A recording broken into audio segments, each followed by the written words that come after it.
64 জেলা ভ্রমণের এখন আছি কুষ্টিয়া। আমরা শুরু থেকে বলতেছিলাম আমরা যেখানে যাই ওই জায়গায় কিছু না কিছু ঘটে। পঞ্চগড়ে ঢুকছি, এই এতদিনের মধ্যে নভেম্বর ডিসেম্বরের মধ্যে সবচেয়ে বেশি শীত পড়ছে। এরপর নওগাঁতে ঢুকছি, সবচেয়ে বেশি কুয়াশা পড়ছে ওই দিন। এরপর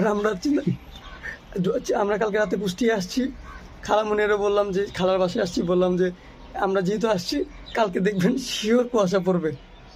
এটা বলতে বলতে যেখানে 1 মাস ধরে কারেন্ট যায় না, 2বার কারেন্ট চলে গেছে। আর আজকে সকালে ভাই এই দেখেন কুয়াশার অবস্থা, কিসের কুপা রায়হান আমগো আগে কেউই নাই। কি কবি তুই আজকে কার উদ্দেশ্যে কুমাকে ডাকো? সবার লেগেই সবার উদ্দেশ্যে কম। বর্তমানে এখন যে অবস্থায় আছি, মনে কর পুরা মনে কর একবারে কুমালাই প্রিয় চলতেছি। আজকে আমার জিগাই দেওয়ার অবস্থা দেখবি একবারে বাজে হয়েছে। জিঙ্গেল ওই জায়গায় দেখবি এত ঠান্ডা পড়বো, এত বরফ পড়বো, মানে বরফও মারবো এসে দেখবি অবস্থা তো শেষ। হেলাল ভাই আর বাজে প্রায় 9টার 8টার উপরে, 9টার কাছাকাছি। এখনো তাই এই অবস্থা। ভাই বাইকে লেবের তলে ঘুমাই, শীত গেলে পরে আবার ট্যুরটা শুরু করবো। Bike Cooper hand total fail.